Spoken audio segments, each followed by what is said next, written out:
Media person को इस press conference में आने के लिए बहुत बहुत धन्यवाद करते हैं।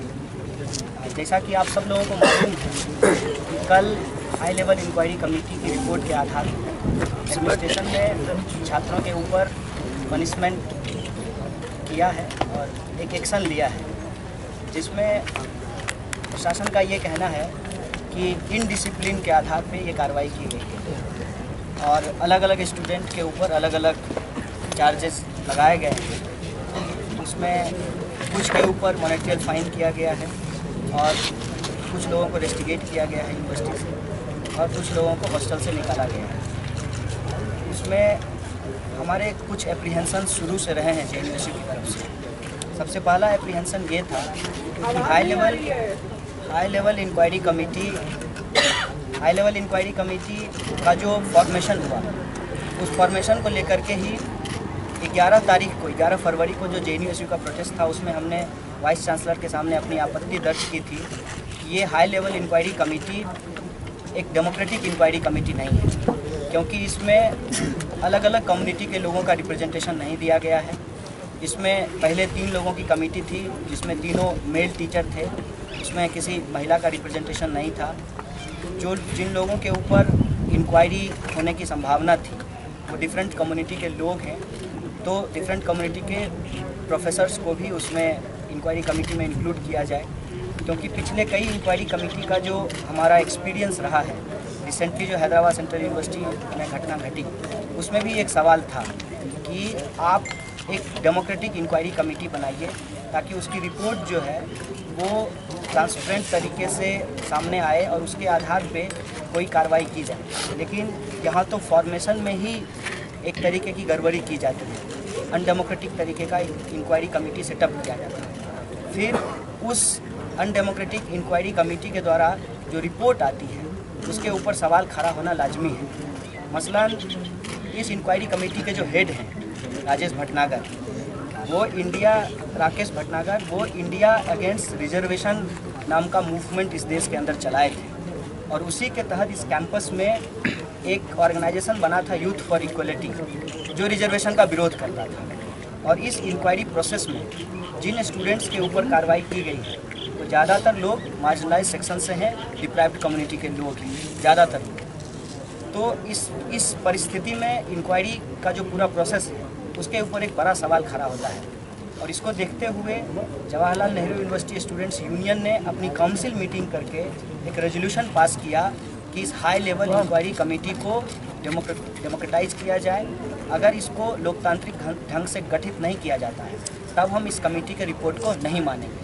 उसके बाद कमेटी की रिपोर्ट आई और रिपोर्ट की पूरी कॉपी जो स्टूडेंट्स हैं उनको नहीं सौंपी गई, खास करके वो हिस्सा जिसमें रिकमेंडेशन था कि किसके ऊपर क्या चार्ज है और उस आधार पर उनके ऊपर क्या कार्रवाई की जानी चाहिए। रिपोर्ट का वो हिस्सा स्टूडेंट्स को नहीं दिया गया। उसके बाद यूनिवर्सिटी जनरल बॉडी मीटिंग हुई, जो कि हाईएस्ट डिसीजन मेकिंग बॉडी है। उसमें यूनिवर्सिटी के स्टूडेंट कम्युनिटी ने ये डिसाइड किया कि हम हाई लेवल इंक्वायरी कमेटी को नहीं मानते हैं, क्योंकि स्टूडेंट्स के तरफ से जो एप्रीहेंशन है उसको एडमिनिस्ट्रेशन के द्वारा एड्रेस नहीं किया गया है। ये बहुत खुशी की बात है हम स्टूडेंट्स के लिए कि टीचर्स एसोसिएशन ने भी इसी तरीके का एप्रीहेंशन एडमिनिस्ट्रेशन के सामने रखा और उन्होंने भी कहा कि ये इंक्वायरी सही ढंग से नहीं हुई है, सही ढंग से गठित नहीं किया गया है। तो पहला सवाल है कॉन्क्रीटली कि जो हाई लेवल इंक्वायरी कमेटी है उसको डेमोक्रेटिक तरीके से, लोकतांत्रिक तरीके से स्थापित नहीं किया गया, गठित नहीं किया। दूसरा सवाल है कि जिस आधार पे वो लोग इंक्वायरी किए हैं उसमें जो लोग विक्टिम हैं या जिनको आज टारगेट किया जा रहा है उस रिपोर्ट के आधार पे, उनको अपना पक्ष रखने का मौका नहीं दिया गया। उसमें से 2 स्टूडेंट उमर और अनिर्बान जब जेल में थे, उनके जेल से आने से पहले ही इंक्वायरी कमेटी ने अपना रिपोर्ट सबमिट कर दिया था। और आप देखिए कि इस पूरी कार्रवाई में सबसे ज़्यादा पनिशमेंट जो है उमर और अनिर्बान के ऊपर ही किया गया है। अपने आप में एक बहुत बड़ा सवाल खड़ा करता है कि उस इंसान का पक्ष सुने बिना ही आप फैसला सुना देते हैं। तीसरा जो सबसे महत्वपूर्ण सवाल है वो ये है कि आप बार बार उस इंक्वायरी रिपोर्ट में 9 फरवरी के इंसिडेंट की चर्चा कर रहे हैं, जिस पे आपका कहना है कि अनुशासनहीनता की गई स्टूडेंट्स के द्वारा। अगर अनुशासनहीनता स्टूडेंट्स के द्वारा की गई तो फिर स्टूडेंट्स के ऊपर सेडिशन का चार्ज क्यों लगाया गया? जब मामला सब जुडिस है, जब न्यायालय के अधीन है, 9 फरवरी के ऊपर पुलिस अपना जांच कर रही है, तो यह जो इंक्वायरी कमेटी के द्वारा जांच की गई है उसके बीच में इतना कॉन्ट्राडिक्शन क्यों है? इस इंक्वायरी कमेटी में के रिपोर्ट में कहा गया है कि बाहर के लोगों ने स्लोगन लगाया। अगर बाहर के लोगों ने स्लोगन लगाया तो आप अपने कैंपस के लोगों के ऊपर किस आधार पर कार्रवाई कर रहे हैं? क्या स्लोगन लगाना अनुशासनहीनता है? ये तमाम सवाल इस इंक्वायरी कमेटी पर और इस इंक्वायरी कमेटी की रिपोर्ट पर उठता है। उसके बाद जो अगला मसला है वो ज़्यादा महत्वपूर्ण सवाल है। वाइस चांसलर साहब छुट्टी पे थे। वाइस चांसलर साहब आते ही कैंपस में सबसे पहला काम करते हैं कि इंक्वायरी कमेटी के आधार पे एक्शन लेने को रिकमेंड करते हैं। हमारा सवाल है कि इस कैंपस के अंदर स्टूडेंट्स के पास हॉस्टल नहीं है। आज भी 450 से ज़्यादा स्टूडेंट हॉस्टल के बाहर रह रहे हैं। हम लोग बार बार एडमिनिस्ट्रेशन को जाकर के पूछते हैं कि हॉस्टल का काम शुरू क्यों नहीं हुआ है, तो वो कहते हैं प्रोसेस में है। इस कैंपस के अंदर ओबीसी रिजर्वेशन की लड़ाई को स्टूडेंट यूनियन ने जीता और ओबीसी स्टूडेंट्स को एंट्री लेवल पे और कट सिलेक्शन के लेवल पे, दोनों लेवल पे रिलैक्सेशन देने की बात हुई, लेकिन इस नए प्रशासन ने उस रिलैक्सेशन को ख़त्म कर दिया। यहाँ पे इस कैंपस के अंदर समावेशी नीति के तहत, इंक्लूसिव पॉलिसी के तहत महिलाओं और दूर दराज के ग्रामीण इलाकों से जो लोग आते हैं उनके नामांकन को इंश्योर करने के लिए एक डिप्रिवेशन पॉइंट का सिस्टम था। उस सिस्टम को आनन फानन में बदल दिया गया। इसके साथ साथ यहाँ पर जो मार्जिनलाइज सेक्शन के लोग हैं, वाइवा के अंदर उनके साथ एक बड़ा डिस्क्रिमिनेशन होता है। ये तमाम सवाल इस कैंपस में लगातार पड़े हुए हैं, जो सोशल जस्टिस के सवाल हैं, जो जेंडर जस्टिस के सवाल हैं और इस कैंपस को इंक्लूसिव बनाने के सवाल हैं, तमाम स्टूडेंट्स को एक बेहतर सुविधा देने के सवाल हैं। उस पर हमारे वाइस चांसलर साहब चुप्पी साध लेते हैं, लेकिन छुट्टी से आने के बाद इंक्वायरी रिपोर्ट के आधार पर कार्रवाई करने में ये बहुत जल्दबाजी दिखाते हैं। तो इस जल्दबाजी से हम लोगों के अंदर यह आशंका बार बार मजबूत हो रही है कि यह प्रशासन स्पाइनलेस है और यह प्रशासन इस यूनिवर्सिटी को जेएनयू का जो अपना ऑर्डिनेंस है उसके आधार पर चलाने की बजाय कहीं और से जो कुछ फ़ोन कॉल आ रहा है उसके आधार पे चला रहा है। और इस परिस्थिति को जवाहरलाल नेहरू यूनिवर्सिटी के स्टूडेंट्स, टीचर और कर्मचारी कतई बर्दाश्त नहीं करेंगे, क्योंकि यह यूनिवर्सिटी अगर आज एक बेहतरीन संस्थान के रूप में समाज के अंदर स्थापित हुआ है तो यहाँ के जो एक एक स्टेक होल्डर हैं उनकी मेहनत से, उनकी लगन से ये स्थापित हुआ है। और इस कैंपस को किसी भी रूप में बर्बाद करने की जो साजिश है सरकार की और प्रशासन की, इसको हम लोग नहीं मानेंगे। और हमारा यूनिवर्सिटी हमारे देश के नियमों के हिसाब, जेएनयू का जो अपना अध्यादेश है उसके आधार पर चलेगा। किसी के इशारे पे यूनिवर्सिटी रन नहीं करेगी। मैं एक बात आप लोगों को बताना चाहता हूँ कि लोग कहते हैं कि हम लोग अनावश्यक ही सेफ्रोनाइजेशन का सवाल उठाते हैं। सेफ्रोनाइजेशन का सवाल है, जेएनयू कोर्ट का मेंबर बना दिया गया आनन फानन में एक ऐसे व्यक्ति का जिनका सीधे तौर पे आरएसएस से संबंध है और यहाँ पर वो एबीवीपी से प्रेसिडेंट बने थे, संदीप महापात्रा। तो कहीं ना कहीं ये दिखाता है कि एडमिनिस्ट्रेशन के कंपोजिशन को बदला जा रहा है।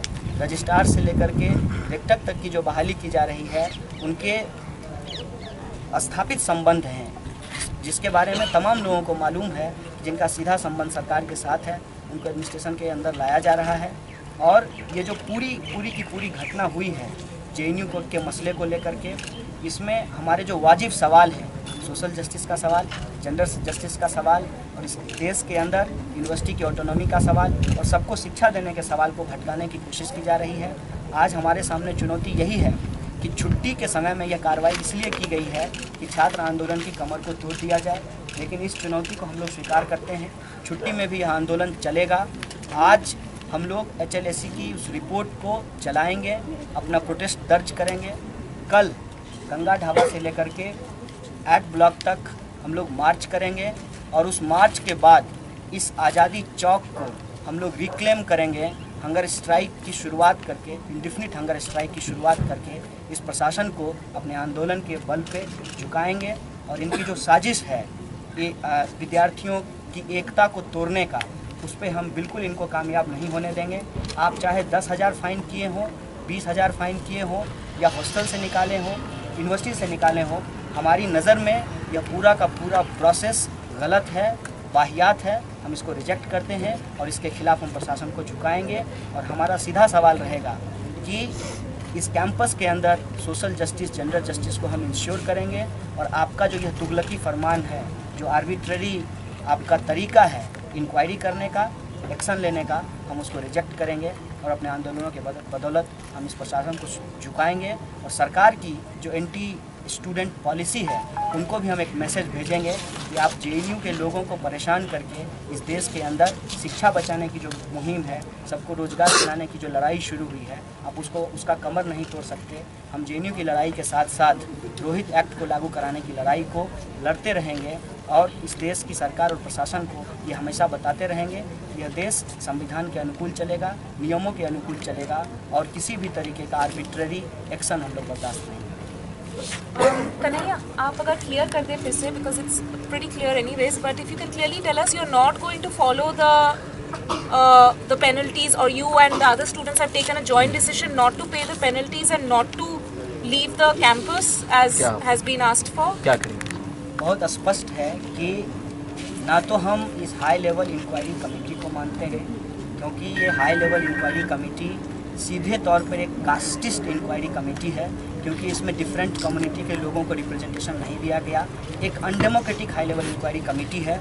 जब हम कमेटी को नहीं मानते, स्वाभाविक तौर पे हम उसके रिपोर्ट को नहीं मानते और उस रिपोर्ट के आधार पे जो कार्रवाई की गई है हम उस कार्रवाई को नहीं मानते। इसीलिए आज हम लोग इंक्वायरी कमेटी की रिपोर्ट को जलाएंगे और प्रशासन को एक मजबूत संदेश देंगे कि आपका यह फर्जी रिपोर्ट और फर्जी कार्रवाई हम नहीं मानते हैं। उसमें अलग अलग तरीके का पनिशमेंट शायद इसीलिए लिया गया है ताकि स्टूडेंट की यूनिटी को तोड़ दिया जाए, और छुट्टी के समय, एग्जामिनेशन के समय ये एक्शन इसीलिए लिया गया है ताकि कोई स्ट्रॉन्ग स्टूडेंट मूवमेंट ना बन पाए। Can you clarify a little more on the hunger strike? इसमें कितने लोग भाग लेंगे? क्या ये it will be a relay hunger strike और अ परमानेंट हंगर स्ट्राइक? देखिए, हम लोग जो जेएनयू में हंगर स्ट्राइक करते हैं उसमें हमेशा वो एक मास हंगर स्ट्राइक होता है। उसमें ऐसा नहीं होता है कि जिन लोगों के ऊपर कार्रवाई की गई है सिर्फ वही लोग होते हैं, बल्कि उनके समर्थन में एक बड़ी संख्या में लोग हंगर स्ट्राइक पे बैठते हैं। और उस हंगर स्ट्राइक के अंदर दो मॉडल होता है। पहला तो कुछ लोग इंडिफिनिट हंगर स्ट्राइक पे बैठते हैं और कुछ लोग उनकी सॉलिडारिटी में रोज़ बरोज़ रिले हंगर स्ट्राइक को ज्वाइन करते हैं। संख्या के बारे में मेरे ख्याल से मैं आप लोगों को एक बार फिर से आमंत्रित करना चाहूँगा कि कल के मार्च को कवर करने के लिए आप लोग आइए, और जब मार्च यहाँ पर हंगर स्ट्राइक में कल्मिनेट होगा वहीं पे हम अनाउंस करेंगे कि कितने लोग हंगर स्ट्राइक पे बैठेंगे। The administration says that the students can appeal against whatever the punishment has been given to them, and depending on the appeal, the administration can take a call on it. Are the students going to appeal against the decision, against the orders that have been issued? देखिए, मुझे यही बात मैं बार बार स्पष्ट कर रहा हूँ कि अगर प्रशासन को न्यायालय पे भरोसा है तो न्यायालय अपना फैसला सुनाती उसका इंतज़ार करना चाहिए था।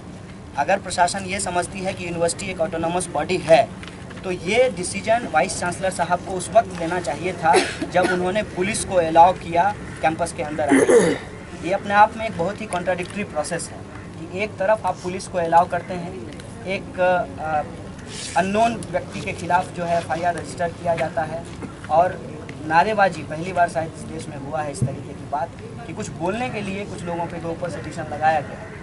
तो वो एक तरफ तो वो प्रोसेस चल रहा है, जुडिशियल प्रोसेस चल रहा है, जिस जुडिशियल प्रोसेस को कभी भी वाइस चांसलर की तरफ से ये आंसर नहीं किया गया कि हमारा अपना एक ऑटोनोमस सिस्टम है, उसके तहत हम इनडिसिप्लिनरी एक्शन लेंगे, जो एक्शन होगा हम यूनिवर्सिटी के लेवल पे लेंगे। उन्होंने ऐसा किया नहीं। अब जब मामला सब जुडिस है तब ये एक अलग से इंक्वायरी करके एक और कन्फ्यूजन क्रिएट कर रहे हैं।